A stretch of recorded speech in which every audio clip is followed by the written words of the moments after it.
கர்த்தருக்கு பிரியமானவர்களே, ஒவ்வொரு நாளும் கர்த்தர் எப்படி வழி நடத்துகிறார் என்று நாம் தொடர்ந்து கற்றுக்கொண்டு வருகிறோம். இந்த தொடரை நீங்கள் தொடர்ந்து கேட்கும் பொழுது அவர் நம்மை எப்படி வழி நடத்துகிறார் அதை நாம் அறிவது மிக மிக அவசியம். ஆனால் கர்த்தர் எப்படி நம்மளை வழி நடத்துகிறார் என்பது மிகவும் மறுபடி சொல்ல மிக மிக அவசியம். அதை தெரிந்து கொள்ள வேண்டியது நம்முடைய பாக்கியம். ஆகையால் நாம் அவருடைய வார்த்தைகளை வாஞ்சியாக இருக்கும் பொழுது, அவருக்குள்ளே நாம் இருக்கும் பொழுது நமக்கு ஒரு குறைவு இருக்காது. அதனால் அவர் நமக்கு அதிசயம் செய்கிறவர் நமக்குள்ளே வந்து வாசம் பண்ண ஆரம்பித்து விடுவார். பாருங்க, அவர் வார்த்தை என்ன சொல்லுகிறப்ப, இதுவும் நான் ஒரு உடன்படிக்கை பண்ணுகிறேன் அப்படின்னு உங்களுக்கு சொல்றாரு. ஒரு உடன்படிக்கை, தேவன் ஒரு உடன்படிக்கையை நமக்கு பண்ணிட்டார்னா அது வாழ்க்கையில் மாறாது. நீங்கள் எப்படி ஆபிரகாமுக்கு உடன்படிக்கை பண்ணி எல்லாத்தையும் கொடுத்தாரு, அவன் எல்லாத்தையும் உடன்படிக்கை பண்ணிட்டு இது நடக்குமோ நடக்காது அப்படி இல்லை. அவன் முழுமையாக விசுவாசித்தான். தேவன் சொல்லியிருக்கிற அது நிச்சயமாக நடக்கும். அவன் விசுவாசித்தான். அவனுக்கு அதிலிருந்து நீங்கிட்டான் பாருங்க. அந்த அவ்விசுவாசத்திலிருந்து நிறைய பார்த்துறீங்களா, அவ்விசுவாசத்தில் எனக்கு பலனித்தாங்கன்னு கேட்குறாங்க. அது ரொம்ப முக்கியம். மனிதனுடைய வாழ்க்கையில் இந்த பூமியில் இருக்கிறதுனால எல்லாமே ஒரு ஈர்ப்பு சக்தி, அதாவது கீழே இழுத்துக்கிட்டே நம்ம உங்களை மேலான எண்ணத்தை கொண்டு போக விடவே விடாது. கண்டிப்பாக இருக்கும். விசுவாசிக்கிறேன் அப்படிங்கிறது ஒரு மேலான எண்ணம். சரி, இருந்தால்தான் இருக்கும் அப்படின்னா அது ரொம்ப சிம்பிள். அது ரொம்ப உங்களை இழுத்துட்டு போயிடும். அதுக்கப்புறம் அதை நீங்கள் மேலே வர்றதுக்கு நீங்கள் பல விதமான காரியங்களை கற்றுக்கிடணும், பேசிக்கிடணும். ஆனால் முதல்ல நீங்கள் சொல்லிட்டீங்கன்னு வச்சுங்களேன், தேவனுடைய வார்த்தை சொல்லியிருக்கு, அது நிச்சயம் நடக்கும்.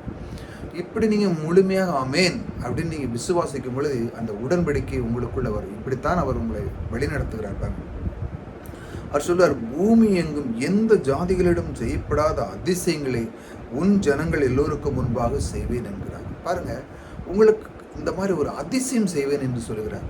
தேவன் நம்மை அந்த அளவுக்கு விரும்புகிறார். இப்படித்தான் உங்களை அவர் வழி நடத்தி கொண்டு, நான் உன்னை விடவே மாட்டேன், நான் உனக்கு அதிசயம் செய்கிறவன், நான் உன் கூட இருக்கிறேன் என்று அவர் வாக்கு கொடுக்குறார். பாருங்கள், நீ எங்கே போனாலும் சரிதான், நான் உனக்கு அதிசயம் செய்து காட்டுவேன் அப்படின்னு சொல்கிறார். எப்படி நம் தேவன் பாருங்கள், நம்மளை அந்த அளவுக்கு நேசித்து நம்ம கூடவே வரார். நமக்குள்ளே நாம் எங்கேயோ கிடந்தோம், எங்கேயோ வேறு விதமான தேவதைகளை வணங்கிட்டு இருந்தோம். ஆனாலும் நம்ம கர்த்தர் நம் தேர்ந்தெடுத்த நாள் முதல் கொண்டு அவர் நமக்கு அதிசயம், பாதுகாப்பு இதையெல்லாம் நமக்கு தந்து நம்மளை இந்நாள் வரைக்கும் அவர் நம்மை வழிநடத்தி கொண்டு இருக்கிறார் என்றால் எவ்வளோ பெரிய பாக்கியம் பாருங்கள். இப்படித்தான் அவர் வழிநடத்தி கொண்டு இருக்கிறார். இந்த மாதிரி வார்த்தைகளை நாம் கேட்கும் பொழுது அவர் சொல்லி, எந்த ஒரு ஜாதிக்கும் செய்யாத ஒரு அதிசயம் உனக்கு செய்வேன் அப்படின்னு சொல்கிறார். பாருங்கள், நம்ம பிள்ளைகள்கிட்ட சொல்லுவோம், யார்கிட்டையுமே இல்லாத ஒரு பொருள் வாட்ட தான் இருக்குப்பா, அந்த அளவுக்கு நான் உனக்கு ஆசீர்வாதத்தை கொடுத்துருக்கேன். பாருங்கள், நிறைய பேர் பாருங்கள், சில சொசைட்டியில் கிராமத்தில் விளையாடுவாங்க. ஆனால் சில குடும்பத்தில் இருக்கிற அந்த பிள்ளைகளுடைய பொருள்கள், விளையாட்டு மற்ற எந்த குடும்பத்திலையும் இருக்காது. அந்த மாதிரி பிள்ளைகளுக்கு வாங்கி கொடுக்குற திறமை கர்த்தர் உங்களுக்கு கொடுத்துருக்குறாரு. நீங்களே யோசித்து பாருங்கள், உங்கள் பிள்ளைகளுக்கு எத்தனையோ விதமான அற்புதமான பொருள் வாங்கி கொடுத்துருப்பீங்க. இந்த மாதிரி ஒரு அதிசயம் மற்ற பிள்ளைகளுக்கு இருக்கா? இது ஒரு பெரிய பாக்கியங்க. இந்த அளவுக்கு உங்களை வழி நடத்துகிறார் என்றால் நீங்கள் கிருபை பெற்றிருக்கேன்னு அர்த்தம். நீங்களே பாருங்கள், உங்கள் பிள்ளைகள் சொசைட்டியில் போய் விளையாடினா உங்கள் பிள்ளைகள் இருக்க பொருளை வச்சு தான் விளையாட வேண்டியது இருக்கும். ஏன்னா அந்த அளவுக்கு நீங்கள் உங்கள் பிள்ளைகளை ஆசீர்வதித்து வச்சுருக்கீங்க. நீங்கள் உங்களுக்கு மேலே கிருபை தேவன் பொழிந்திருக்கிறார்.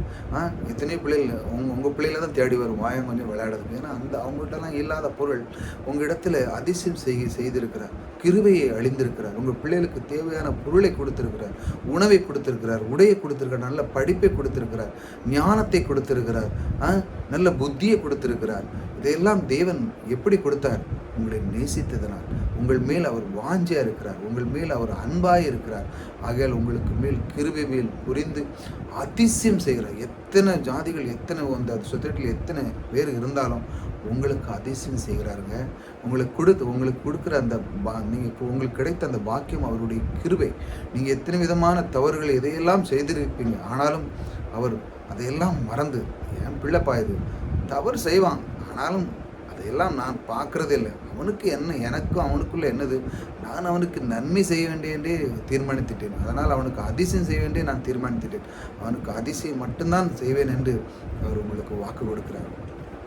இப்படித்தான் அவர் உங்களை வழி நடத்துகிறார். பாருங்கள், அவர் சொன்ன அந்த வார்த்தை மீண்டும் உங்களுக்கு சொல்கிறேன், எந்த ஜனங்கத்தையும் செய்யப்படாத அதிசயம் அந்த நீங்கள் உங்கள் பிள்ளைகள் இருக்கு, நீங்கள் சொசைட்டியில் இருக்கு, நீங்கள் அந்த சொசைட்டியில் இருக்கிறதை விடையும் மேலான ஆசீர்வாதம் உங்கள்கிட்ட தான் இருக்குது. நீங்கள் கேட்குறவங்கள்ட்ட மட்டும்தான் இருக்குது கிருபை. நீங்கள் தான் எல்லாத்துக்கும் உதவ முடியும், நீங்கள் தான் எல்லாத்துக்கும் எல்லாத்துக்கும் சொல்யூஷன் கொடுக்க முடியும். அந்த அளவுக்கு உங்களுக்கு தேவன் உயர்த்தி வைத்திருக்கிறார்.